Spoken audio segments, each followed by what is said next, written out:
Friends, நம்ம last கிளாஸில் வந்துட்டு யூனிட் நம்பர் 19 மூமெண்ட்ஸ் இன் அனிமல்ஸ் ஃபுல்லாக பார்த்தோம். ஸோ இன்னைக்கு கிளாஸில் வந்துட்டு நம்ம நியூ லெசன் ஸ்டார்ட் பண்ண போகிறோம். Unit number 5 electricity chapter. So ஃபிசிக்ஸில் இதான் ஃபஸ்ட்டு டைம் இந்த யூனிட் நம்ம ஃபஸ்ட் யூனிட் நம்ம பார்க்க போகிறோம். So electricity. ஸோ ஃபஸ்ட் இதோட லேர்னிங் ஆப்ஜெக்டிவ்ஸ் என்னென்னு பார்த்தரலாம். பேஜ் நம்பர் 46 இருக்குது. After the completion of this lesson, students will be able to know about the basic properties of electric charge. So electric charge oda basic properties என்னன்னு பார்க்குறோம். Explain the transfer of charges between two objects. ஒரு ரெண்டு object நடுவில் எப்படி வந்துட்டு அந்த charges வந்துட்டு transfer ஆகுதுன்னு பார்க்க போகிறோம். Understand the working of electroscope. So electroscope அந்த இன்ஸ்ட்ருமெண்ட் வந்துட்டு எப்படி ஒர்க் ஆகுதுன்னு பார்க்க போகிறோம். Recognise the effects of electric current. So இந்த எலக்ட்ரிக் கரண்ட்டோட எஃபெக்ட்ஸ் என்னென்னு பார்க்க போகிறோம். அசம்பிள் டிஃப்ரெண்ட் எலக்ட்ரிக் சர்க்கியூட்ஸ், அதாவது டிஃப்ரெண்ட் எலக்ட்ரிக் சர்க்கியூட்ஸை வந்துட்டு நம்ம அசம்பிள் பண்ணி பார்க்க போகிறோம். And applications of electricity. So எலக்ட்ரிசிட்டியோட அப்ளிகேஷன்ஸ் என்னென்ன அப்படின்னு சொல்லிட்டு இந்த சாப்டரில் பார்க்க போகிறோம். ஸோ இதான் வந்துட்டு learning objectives. So unit number 15 electricity. So first இதில் இன்ட்ரொடக்ஷனில் என்ன சொல்லியிருக்காங்க. All the things we use in our life are made up of elements. நம்ம லைஃப்பில் யூஸ் பண்ணக்கூடிய எல்லா திங்ஸும் எதனால் மேடாயிருக்கு, எலமெண்ட்ஸ்னால மேடாயிருக்கு. Each element is made up of atoms which is the smallest unit. ஒவ்வொரு எலமெண்ட்டும் எதனால் மேடாயிருக்கு, ஆட்டம்ஸ்னால மேடாயிருக்கு. அது வந்துட்டு ஆட்டம் அப்படிங்கிறது வந்துட்டு ஒரு ஸ்மாலஸ்டான யூனிட், ஒரு small யூனிட்டுங்கிறாங்க. John Dalton, the scientist, considered that atoms cannot be divided further. அதாவது ஜான் டால்டன் என்ன சொல்கிறாரு, அவர் ஒரு சயின்டிஸ்ட்டு, ஆட்டம்ஸை வந்துட்டு நம்மளால டிவைட் பண்ண முடியாது அப்படிங்கிறாங்க. But it was found out later through Rutherford's gold foil experiment that atoms are made up of particles like proton, electron and neutron. So but later அது என்ன கண்டுபிடிச்சாங்கன்னா, இந்த ரூதர்ஃபோர்டோட கோல்டு ஃபாயில் எக்ஸ்பெரிமெண்ட் மூலயமா ஆட்டம்ஸில் வந்துட்டு சில பார்ட்டிகல்ஸ் இருக்குது. ஆட்டம்ஸ் வந்துட்டு proton, electrons and நியூட்ரான்ஸ்னால தான் வந்துட்டு மேடாக இருக்குன்னு சொல்லி கண்டுபிடிக்கிறாங்க. Moment of electrons in and materials constitute electric current and generates energy called electric energy or electricity. அதாவது எலக்ட்ரான்ஸ் வந்துட்டு ஒரு மெட்டீரியலில் மூவ் ஆகிறதான் நம்ம என்னன்னு சொல்கிறோம்னா எலக்ட்ரிக் கரண்ட் அப்படின்னு சொல்கிறோம். ஸோ அங்கே ஜென்ரேட் ஆகக்கூடிய எனர்ஜி தான் நம்ம என்னன்னு சொல்கிறோம்னா எலக்ட்ரிக் எனர்ஜி ஆர் எலக்ட்ரிசிட்டி அப்படின்னு நம்ம சொல்கிறோம். We use this energy in our life for various needs. So அப்படி அந்த எனர்ஜி அப்படி ஜென்ரேட் ஆகக்கூடிய எனர்ஜியை வந்துட்டு நம்ம லைஃப்பில் வந்துட்டு பல விதத்துக்கு நம்ம அதை வந்துட்டு யூஸ் பண்ணுறோம்.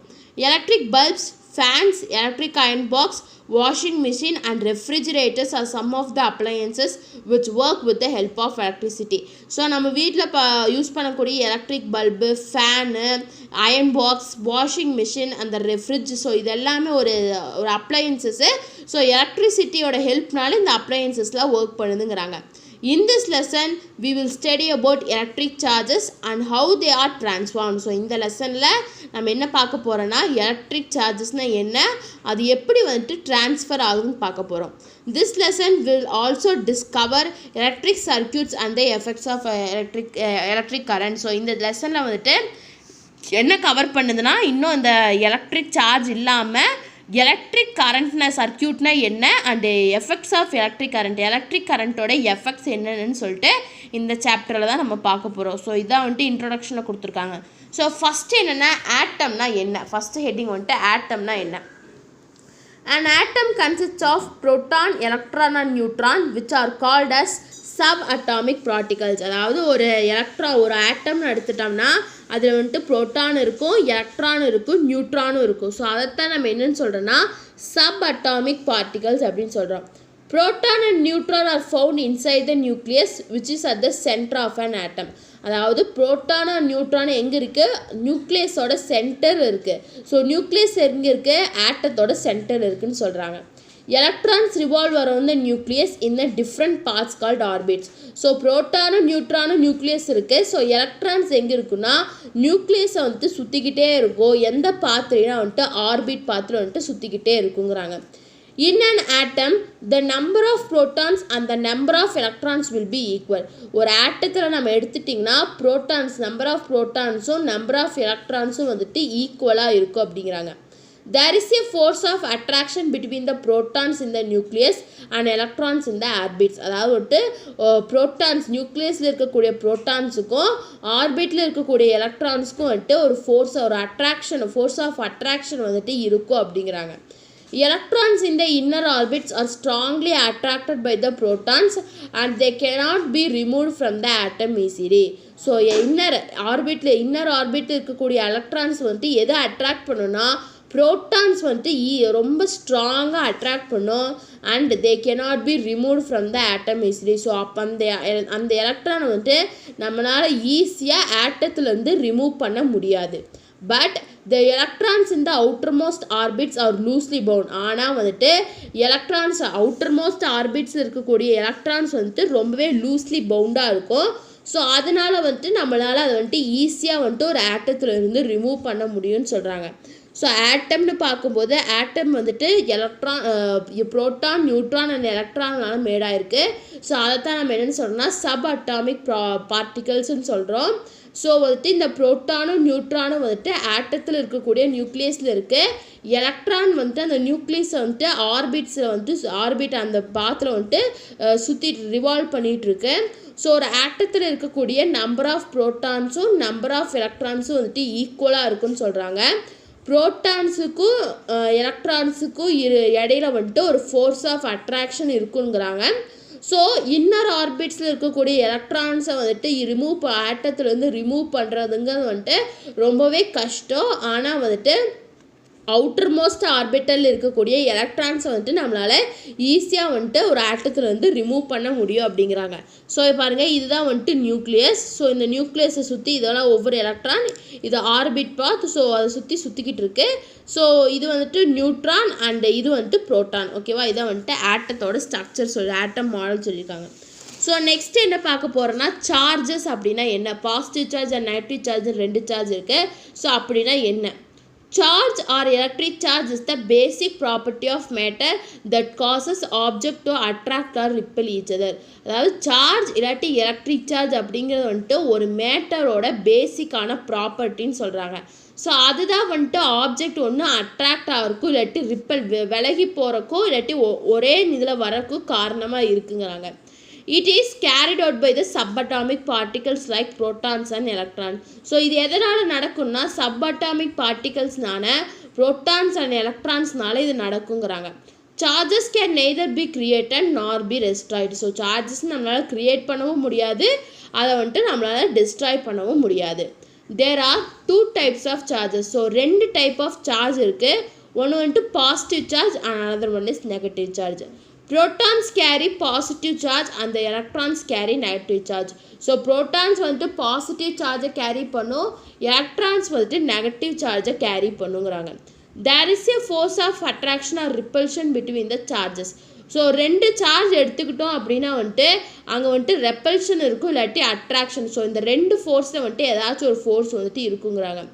Unlike charges attract each other and like charges repel each other. So unlike chargesனால் ஒரு சார்ஜ் வந்துட்டு ஒரு ஆப்ஜெக்டில் வந்துட்டு ஒரு சார்ஜ் பாசிட்டிவ், அதாவது 2 ஆப்ஜெக்ட் இருக்குது. ஒரு ஆப்ஜெக்ட் வந்துட்டு அதோட சார்ஜ் வந்துட்டு பாசிட்டிவாக இருக்குது, இன்னொன்று வந்துட்டு நெகட்டிவாக இருக்குன்னா அந்த 2 வந்துட்டு அட்ராக்ட் ஆகும் அப்படிங்கிறாங்க. அந்த 2 ஆப்ஜெக்ட்டும் அட்ராக்ட் ஆகும். சப்போஸ் ஒரு 2 ஆப்ஜெக்ட் இருக்குது, ஸோ 2 ஆப்ஜெக்ட்டுமே வந்துட்டு நெகட்டிவ் சார்ஜாவோ பாசிட்டிவ் சார்ஜாவோ இருந்தால் அது ரிப்பல் ஆகும், விலகி போகும் அப்படிங்கிறாங்க. ஸோ சார்ஜஸ்ன்னு பார்க்கும்போது இது வந்துட்டு ஒரு பேசிக்கான ப்ராப்பர்ட்டி, மேத்தரோட ஒரு பேசிக் ப்ராப்பர்ட்டிங்கிறாங்க. ஸோ இதுதான் வந்துட்டு ஆப்ஜெக்ட் வந்துட்டு அட்ராக்ட் ஆகிறதுக்கும் ரிப்பல் ஆகிறதுக்கும் காரணங்கிறாங்க. ஸோ இது எங்கே நடக்கும்னா சப்அட்டாமிக் பார்ட்டிகல்ஸ்னால ப்ரோட்டான்ஸ்னாலே எலக்ட்ரான்ஸ்னாலே நடக்குங்கிறாங்க. சார்ஜஸ் வந்துட்டு நெய்தர் பி நம்மளால் க்ரியேட் பண்ணவும் முடியாது, டிஸ்ட்ராய் பண்ண முடியாதுங்கிறாங்க. ஸோ 2 டைப் ஆஃப் சார்ஜ் இருக்குது. ஒன்று வந்துட்டு positive charge and another one is negative charge. So protons வந்துட்டு பாசிட்டிவ் சார்ஜை கேரி பண்ணும், இப்போ எலக்ட்ரான்ஸ் வந்துட்டு நெகட்டிவ் சார்ஜை கேரி பண்ணுங்கிறாங்க. ஸோ பேரலல், அதாவது அன்லைக் சார்ஜஸ் இருந்தால், அதாவது வந்துட்டு 2 மேட்டர் ஒரு 2 ஆப்ஜெக்டில் இருக்கக்கூடிய சார்ஜஸ் வந்துட்டு டிஃப்ரெண்ட்டாக இருந்தால் அங்கே வந்துட்டு அட்ராக்ஷன் நடக்கும். சப்போஸ் 2 ஆப்ஜெக்டில் வந்துட்டு ஒரே சார்ஜ் இருந்தால் அங்கே வந்துட்டு ரிப்பல்ஷன் நடக்குங்கிறாங்க. Electric charge is measured in coulomb. So electric சார்ஜை நம்ம எப்படி மெஷர் பண்ணுவோம், கூலுமில் வந்துட்டு மெஷர் பண்ணுவோம். Small amount of charge that can exist freely is called elementary charge. அதாவது ஸ்மால் அமௌண்ட் ஆஃப் சார்ஜ் வந்துட்டு ஃப்ரீயாக எக்ஸிஸ்ட் ஆயிருந்ததுன்னா அதைத்தான் நம்ம என்ன சொல்கிறோன்னா எலமெண்ட்ரி சார்ஜ் அப்படின்னு சொல்கிறோம். இட்ஸ் வேல்யூ, அதோட வேல்யூ என்னென்னா 1.602 × 10⁻⁻19 கூலும். ஸோ அப்படி இருக்கக்கூடிய எலமெண்ட்ரி சார்ஜோட வேல்யூ தான் வந்துட்டு 1.602 × 10⁻⁻19 coulomb. This is the amount of charge possessed by each proton and electron. So இதுதான் வந்துட்டு அமௌண்ட் ஆஃப் சார்ஜ், ஒரு ப்ரோட்டான்லேயும் ஒரு எலக்ட்ரான்லேயும் இருக்கக்கூடிய அமௌண்ட் ஆஃப் சார்ஜ் அப்படிங்கிறாங்க. But protons have positive elementary charge. ஆனால் வந்துட்டு ப்ரோட்டான்ஸில் இருக்கிறது வந்துட்டு பாசிட்டிவ் எலமெண்ட்ரி சார்ஜாக இருக்கும், எலக்ட்ரான்ஸில் இருக்கிறது வந்துட்டு நெகட்டிவ் எலமெண்ட்ரி சார்ஜாக இருக்குங்கிறாங்க. Since protons and electrons are equal in number, an atom is electrically neutral. புரோட்டானும் எலக்ட்ரானும் அதில் இருக்கக்கூடிய நம்பர்ஸ் வந்துட்டு ஈக்குவலாக இருக்குது அப்படின்னா அந்த ஆட்டம் நம்ம என்னென்னு சொல்கிறோம், எலக்ட்ரிக்கல் நியூட்ரல் ஆட்டம் அப்படின்னு நம்ம சொல்லுவோம் அப்படிங்கிறாங்க. ஸோ இதான் வந்துட்டு சார்ஜஸ். நெக்ஸ்ட் இந்த சார்ஜஸ் வந்து எப்படி வந்துட்டு ஒரு ஆப்ஜெக்ட்லேருந்து இன்னொரு ஆப்ஜெக்ட்டுக்கு ட்ரான்ஸ்ஃபர் ஆகுது அப்படின்னா அதை கொடுத்துருக்காங்க, transfer of charges. As we saw earlier, in the outermost orbit of an atom can be easily removed. நம்ம முன்னாடி பார்த்த மாதிரி outermost orbitல இருக்கக்கூடிய எலக்ட்ரான்ஸ் வந்து நம்மளால ஈஸியாக ரிமூவ் பண்ண முடியும். they can be transferred from one substance to another. So outermost orbitல இருக்கக்கூடிய எலக்ட்ரான்ஸை வந்துட்டு ஒரு சப்ஸ்டன்ஸ்லேருந்து இன்னொரு சப்ஸ்டன்ஸுக்கு நம்மளால் ட்ரான்ஸ்ஃபர் பண்ண முடியும் ஈஸியாக. The substance which gains electrons becomes negatively charged. So அந்த ஒரு சப்ஸ்டன்ஸ் வந்து எலக்ட்ரானை கெயின் பண்ணிடுச்சுன்னா அது வந்துட்டு நெகட்டிவ் சார்ஜாக மாறிடும். And the substance which loses electrons become positive charge. அந்த எலக்ட்ரானை லூஸ் பண்ணக்கூடிய சப்ஸ்டன்ஸ் வந்துட்டு பாசிட்டிவ் சார்ஜாக மாறிடும் அப்படிங்கிறாங்க. Transfer of changes takes place in the following ways. So வந்துட்டு அந்த சார்ஜஸோட டிரான்ஸ்ஃபார்மேஷன் எப்படி நடக்கும்னா 3 waysல நடக்கும். ஃபஸ்ட்டு வந்துட்டு ட்ரான்ஸ்ஃபர் பை ஃப்ரிக்ஷன் மூலமா நடக்கும். செகண்ட் ஒன் வந்துட்டு transfer by conduction. Third one is transfer by induction சொல்லிட்டு இந்த 3 ways மூலமா வந்துட்டு சார்ஜஸ் வந்துட்டு ட்ரான்ஸ்ஃபார்ம் ஆகுங்கிறாங்க. ஃபஸ்ட்டு வந்துட்டு ட்ரான்ஸ்ஃபர் பை ஃப்ரிக்ஷன், அதாவது ரெண்டு உரைதல் மூலமா எப்படி வந்துட்டு அந்த ட்ரான்ஸ்ஃபர் ஆஃப் சார்ஜஸ் நடக்குது அப்படின்னு சொல்லிட்டு தான் first transfer by friction. Comb rubbed with hair gains electrons from the hair and becomes negatively charged. So கோம்புனா எல்லாத்துக்கும் தெரியும் சீப்பு. அந்த சீப்பை வந்து நம்ம ஹேரில் வந்துட்டு ரப் பண்ணும்போது அது வந்துட்டு எலக்ட்ரானை வந்துட்டு கெயின் பண்ணி அதை வந்துட்டு நெகட்டிவ் சார்ஜாக வந்துட்டு மாறிடுதுங்கிறாங்க. These electrons are accumulated on the surface of the comb. அதாவது அப்படி கெயின் பண்ணக்கூடிய எலக்ட்ரான்ஸ் வந்துட்டு எங்கே தங்குது, அந்த கோம்போட சர்ஃபேஸில் வந்துட்டு தங்கிடுதுங்கிறாங்க. When a piece of paper is teared into bits, positive and negative charges are present at the edge of the bits. அதாவது வந்துட்டு ஒரு பேப்பர் எடுத்து நம்ம பிட்டாக அதை வந்துட்டு டேர் பண்ணும்போது positive and negative charges are present at edge of the bits. So ஒரு பிட்டோட 2 எட்ஜஸில் வந்துட்டு பாசிட்டிவ் அண்ட் நெகட்டிவ் சார்ஜ் இருக்குங்கிறாங்க. Negative charges in the comb attract positive charges in the bit. So இப்போ வந்துட்டு கோம் வந்துட்டு நெகட்டிவ் சார்ஜஸில் இருக்குது. ஸோ அந்த நெகட்டிவ் சார்ஜில் இருக்கக்கூடிய கோம் வந்துட்டு அந்த பிட்டில் இருக்கக்கூடிய பாசிட்டிவ் சார்ஜஸை வந்துட்டு அட்ராக்ட் பண்ணும் அப்படிங்கிறாங்க. So paper bits are moving towards the comb. So அதனால் வந்துட்டு அந்த கோம்பை நோக்கி அந்த பேப்பர் பிட்ஸ் வந்துட்டு மூவ் ஆகும் அப்படிங்கிறாங்க. வைல் கோம்பிங் ஹேர், ஸோ நம்ம வந்துட்டு ஹேரை வந்துட்டு கோம் பண்ணும்போது சீவும் போது charges are transformed from the hair to the comb due to friction. So அந்த சார்ஜஸ் நம்ம ஹேரில் இருக்கக்கூடிய சார்ஜஸ் வந்துட்டு கோம்புக்கு வந்துட்டு ட்ரான்ஸ்ஃபர் ஆகுது. எதனால் ட்ரான்ஸ்ஃபர் ஆகுது, அந்த ஒரு ரப் பண்ணக்கூடிய அந்த ஃப்ரிக்ஷன்னால் ட்ரான்ஸ்ஃபர் ஆகுதுங்கிறாங்க. If the hair is wet, suppose அந்த ஹேர் வந்துட்டு வெட்டாக இருந்துச்சுன்னா the friction between the hair and the comb reduces, which will reduce the number of electron transferring from the hair to comb.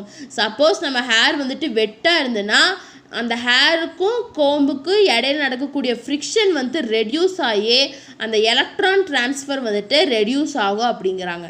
Hence, rubbing certain materials with one another can cause build-up of electrical charges on the surface. இதில் நமக்கு என்ன தெரியுது, ஒரு certain மெட்டீரியல்ஸை வந்து நம்ம ரப் பண்ணும்போது with one another can cause, so rub பண்ணும்போது electric சார்ஜஸை வந்துட்டு நம்மளால் பில்ட் பண்ண முடியுது அதோட சர்ஃபேஸில். From this it is clear that charges are transferred by friction. So இதில் நமக்கு என்ன தெரியுது, சார்ஜஸ் வந்துட்டு ஃப்ரிக்ஷன் மூலயமா ட்ரான்ஸ்ஃபர் ஆகுது அப்படிங்கிறது வந்துட்டு இந்த மேலே இருக்கக்கூடிய அந்த எக்ஸ்பெரிமெண்ட் மூலயமா நமக்கு தெரியுது அப்படிங்கிறாங்க. Similar effect can be seen when the rub few materials with one another. So அதே மாதிரி அதே எஃபெக்ட் வந்துட்டு நம்ம வந்துட்டு ஒரு மெட்டீரியல் இன்னொரு மெட்டீரியல் ரப் பண்ணும்போது நமக்கு தெரியும் அப்படிங்கிறாங்க. When a glass rod is rubbed with a silk cloth, the free electrons in the glass rod are transferred to the silk cloth. அதாவது சில்க் கிளாத்தையும் கிளாஸ் ராடையும் வந்துட்டு நம்ம ரப் பண்ணுறோம். ஸோ அப்படி ரப் பண்ணும்போது அந்த கிளாஸ் ராடில் இருக்கக்கூடிய எலக்ட்ரான்ஸ்லாம் எங்கே ட்ரான்ஸ்ஃபர் ஆகுது, அந்த சில்க் கிளாத்துக்கு வந்துட்டு transfer ஆகுதுங்கிறாங்க. It is because the free electrons in the glass rod are less tightly bound as compared to that in the silk cloth. இது எதனால் நடக்குதுன்னா, இந்த கிளாஸ் ராடில் இருக்கக்கூடிய எலக்ட்ரான்ஸ் வந்துட்டு ரொம்ப டைட்டாக பவுண்ட் ஆகாமல் லூஸ்லி பவுண்டாக இருக்குது சில்க் கிளாத் கூட கம்பேர் பண்ணும்போது. ஸோ அதனால தான் வந்துட்டு கிளாஸ் ராடில் இருக்கக்கூடிய எலக்ட்ரான்ஸ் தான் வந்துட்டு சில்க் கிளாத்துக்கு வந்துட்டு ட்ரான்ஸ்ஃபர் ஆகுது. Since the glass rod loses electrons, it has deficiency of electron and hence acquires positive charge. So அதனால் வந்துட்டு கிளாஸ் ராட் வந்துட்டு எலக்ட்ரான்ஸ் வந்துட்டு லூஸ் பண்ணிடுது. ஸோ அப்படி லூஸ் பண்ணும்போது அங்கே எலக்ட்ரான் டெஃபிஷியன்சி இருக்குது. ஸோ அதனால் என்ன ஆகுது, அங்கே வந்துட்டு பாசிட்டிவ் சார்ஜ் ஆகுது. ஸோ எலக்ட்ரானை வந்துட்டு லூஸ் பண்ணிச்சு ஒரு பார்ட்டிக்கல் அப்படின்னா அது வந்துட்டு பாசிட்டிவ் சார்ஜாக மாறிடும். கெயின் பண்ணுறது வந்துட்டு நெகட்டிவ் சார்ஜாக மாறிடும்னு சொல்லி நம்ம பார்த்தோம். ஸோ அதுதான் வந்துட்டு இங்கே நடக்குது. But the silk cloth has excess of electrons, so it becomes negatively charge. So ஆனால் வந்துட்டு இந்த சில்க் கிளாத் வந்துட்டு இப்போ அந்த கிளாஸ் ராடுக்கிட்ட இருக்கக்கூடிய எலக்ட்ரான்ஸ் எல்லாத்தையும் கெயின் பண்ணி அங்கே வந்துட்டு இப்போ எக்ஸஸ் ஆஃப் எலக்ட்ரான்ஸ் இருக்குது. ஸோ அதனால அது என்னவா மாறிடுது, இது வந்துட்டு நெகட்டிவ்லி சார்ஜ் பார்ட்டிக்கலாக வந்துட்டு மாறிடுது அப்படின்னு சொல்கிறாங்க. when an ebonite rod, so ebonite rod is nothing but இது வந்துட்டு vulcanized ரப்பர் மாதிரியே இருக்கும், அதுதான் வந்துட்டு ebonite rodன்னு சொல்கிறாங்க. when ebonite rod is rubbed with fur, the fur transfer electrons to the ebonite rod because the electrons in the outermost orbit of the atoms in a fur are loosely bound as compared to the ebonite rod. So அப்படி ebonite rodடையும் ஃபர்ரையும் நம்ம வந்துட்டு ரப் பண்ணும்போது ஃபரில் இருக்கக்கூடிய எல்லா எலக்ட்ரான்ஸும் வந்துட்டு எங்கே போயிடுது, ebonite ராடுக்கு போயிடுது. எதனாலேனா அந்த ஃபரில் இருக்கக்கூடிய ஆட்டம்ஸில் இருக்கக்கூடிய எலக்ட்ரான்ஸ் வந்துட்டு ரொம்ப லூஸாக வந்துட்டு பவுண்ட் ஆகிருக்கு. The ebonite rod which has excess electrons become negatively charged and the fur which has deficiency of electrons is positively charged. இப்போ வந்துட்டு அந்த ebonite rodல வந்துட்டு excess of electrons இருக்குது. ஸோ அது வந்துட்டு என்னவாகிடுது, நெகட்டிவ் சார்ஜாக மாறிடுது. ஆனால் அந்த ஃபரில் வந்துட்டு எலக்ட்ரானோட டெஃபிஷியன்சி இருக்குது. ஸோ அதனால வந்துட்டு இது பாசிட்டிவ் சார்ஜாக மாறிடுது அப்படின்னு சொல்கிறாங்க. ஸோ இதுலேருந்து நமக்கு என்ன தெரியுது, from these we know that when two materials are rubbed together, so ரெண்டு மெட்டீரியலை நம்ம ரப் பண்ணும்போது some electrons may be transferred from one material to other leaving them both with a net electric charge. So சில electrons வந்துட்டு transfer ஆகுது ஒரு material வந்துட்டு இன்னொரு மெட்டீரியலுக்கு. ஸோ அதனால என்ன ஆகுது, அந்த ரெண்டுமே வந்துட்டு leaving them both, ஸோ ரெண்டையுமே வந்துட்டு ஒரு நெட் எலக்ட்ரிக் சார்ஜ் வந்துட்டு அங்கே இருக்குது அப்படின்னு சொல்கிறாங்க. இதான் வந்துட்டு ட்ரான்ஸ்ஃபர் பை ஃப்ரிக்ஷன் மூலயமா எப்படி வந்துட்டு சார்ஜஸ் வந்துட்டு ட்ரான்ஸ்ஃபர் ஆகுது. ஸோ இன்னும் ரெண்டு மூலயமா ட்ரான்ஸ்ஃபர் ஆகுது, transfer by conduction and transfer by induction. So இதை வந்துட்டு நம்ம நெக்ஸ்ட் கிளாஸில் பார்க்கலாம். ஸோ இன்னைக்கு கிளாஸில் வந்துட்டு ஆட்டம்னா என்னன்னு பார்த்தோம். ஸோ அதில் இருக்கக்கூடிய சப்அட்டாமிக் பார்ட்டிகல்ஸ் என்னென்னு பார்த்தோம். ஸோ சார்ஜ்னா என்னென்னு பார்த்தோம். ஸோ அது எப்படி ட்ரான்ஸ்ஃபார்ம் ஆகுதுன்னா 3 மெத்தட்ஸ் மூலமா ட்ரான்ஸ்ஃபார்ம் ஆகுது. Transfer by friction, transfer by conduction and transfer by induction சொல்லிட்டு 3 மெத்தட்ஸ் மூலமா ட்ரான்ஸ்ஃபர் ஆகுது. அதில் ஃபஸ்ட்டு மெத்தடான ட்ரான்ஸ்ஃபர் பை ஃப்ரிக்ஷன் பார்த்துட்டோம். நெக்ஸ்ட் கிளாஸில் வந்துட்டு transfer by conduction and transfer by induction எப்படி நடக்குதுன்னு பார்க்கலாம். ஸோ உங்களுக்கு ஏதாச்சும் டவுட் இருந்தால் கமெண்ட் பண்ணுங்கள். இந்த வீடியோ கிளாஸ் பிடிச்சிருந்தா லைக் பண்ணுங்கள், ஷேர் பண்ணுங்கள், சப்ஸ்கிரைப் பண்ணுங்கள். தேங்க்யூ.